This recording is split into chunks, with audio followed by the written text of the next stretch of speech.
அனைவருக்கும் வணக்கம் மக்களே. சற்றும் கிடைத்த ஒரு முக்கிய அப்டேட் தான் பார்க்க போகிறோம். அடுத்த 2 மணி நேரத்துக்கு 6 மாவட்டங்களில் கனமழை பெய்ய வாய்ப்பு இருப்பதாக சொல்ல வந்த இந்த நிலையில் குறிப்பாக இது எந்த அளவுக்கு ஒரு பாதிப்பை ஏற்படுத்த போதான் பார்க்க போகிறோம் மக்களே. ஸோ அதுக்கு முன்னாடி நம்மளோட சேனலுக்கு இப்போ வந்திருக்கீங்கன்னா மறக்காமல் சப்ஸ்கிரைப் பண்ணிக்கோங்க. பக்கத்தில் இருக்க பெல் ஐக்கனை கிளிக் பண்ணி ஆல் டிக் பண்ணிக்கோங்க. முக்கியமான விஷயம் அப்படி ஸ்கிப் பண்ண பாருங்கள். ஒரு 2 நிமிட வீடியோ தான் இருக்கும். இப்போ தான் ஒரு மறக்காமல் வாட்ச் பண்ணுங்கள். அப்போ தான் என்ன சொல்கிற உங்களுக்கு தெளிவாக சேரும். உங்கள் வீடியோக்குள்ளே போகலாம்.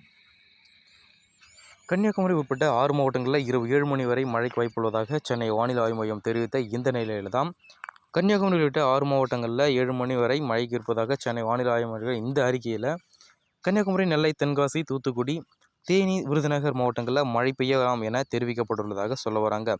இது குறித்து சென்னை வானிலை மையம் வெளியிட்ட அறிவிக்கையில் மன்னார் வளைகுடா முதல் வடக்கு உள் கர்நாடகா வரை ஒரு வளிமண்டல கீழடுக்கு சுழற்சி நிலவுவதால் இதன் காரணமாக தான் தென் தமிழகத்தில் ஓரிரு இடங்களிலும் புதுவை மற்றும் காரைக்கால் பகுதியிலும் ஒரு இடி மேலக்கூடிய லேசான முதல் மிதமான மழை பெய்யக்கூடலாம் அப்படின்ட்டும் எதிர்பார்க்கப்படுவதாக சொல்ல வராங்க. ஸோ சென்னை பொறுத்தவரை இன்று வானம் ஓரளவு மேகமூட்டத்துடன் காணப்படும் எனவும் நகரினுடைய ஒரு சில பகுதியில் லேசான மழை பெய்யக்கூடும் எனவும் இதனுடைய அதிகபட்ச வெப்பநிலையை பொறுத்த மட்டும் 32 முதல் 33 டிகிரி செல்சியஸாக இருக்கக்கூடும் அப்படியும் குறைந்தபட்ச வெப்பநிலையை பொறுத்த மட்டும் 24 முதல் 25 டிகிரி செல்சியஸ் ஒட்டியும் இருக்கக்கூடும் அப்படின்றும் எதிர்பார்க்கப்படுவதாக சொல்ல வராங்க. ஸோ இது போன்ற மழை மற்றும் இன்ஃபர்மேஷன் மற்றும் மழை பற்றிய கூடுதல் உடனுக்குடன் துல்லியமாக தெரிஞ்சுன்னா மறக்காமல் நம்மளோட சேனலை சப்ஸ்கிரைப் பண்ணி வச்சுக்கோங்க. பக்கத்தில் இருக்க பெல் ஐக்கனை ஆல் கிளிக் பண்ணிக்கோங்க. நன்றி, வணக்கம் மக்களே.